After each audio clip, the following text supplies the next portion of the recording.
Mr. El-Shahat, put your media hat on, and the question I have, with all this really wonderful contribution, why does the Belt and Road Initiative have such a poor representation in the Western media?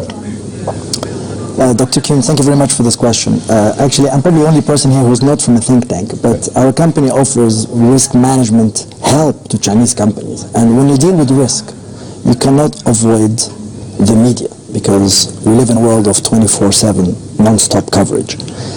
The first thing we have to understand is that the world we live in is the institutions which govern this world, everything from the UN to the World Bank, are institutions that have been set up within a Western framework with the purpose of benefiting mainly Western countries. China is coming with its own proposal. It's entering a world where maybe there was no seat for it at the table. It has earned the seat. There will be resistance. This resistance will happen at various levels. At the most immediate level, of course, you will see governments and media showing skepticism.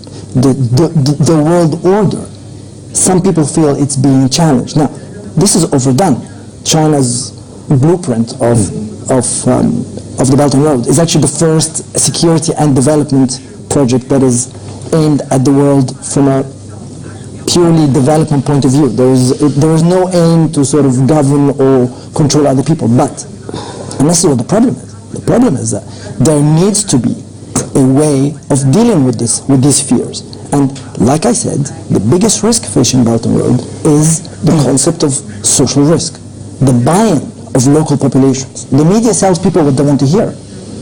The local populations need to be addressed.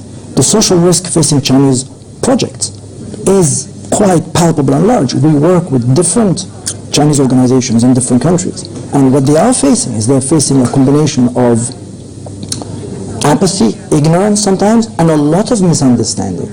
And this needs to be addressed. When you talk of Western media, there's no one sort of, it's not really, it's not a sort of homogeneous block, but there is a belief that the West is being challenged in its historical. Each of you to give me two major obstacles to success of Belt and Road projects, two problems, and then how you would recommend thinking about solving them. The biggest risk facing Belt and Road is social risk. The idea that people will suddenly wake up and find China everywhere. And we don't know what this will be like. This will be a new thing for China. And you know, Chinese people are very well intended, but locals may find this a resistance. So we need to have social risk mechanism. It means getting local buy-in. Local buy-in means that we don't just talk lists of how many projects and how many corridors, but we talk about quality of the projects and quality of the corridors.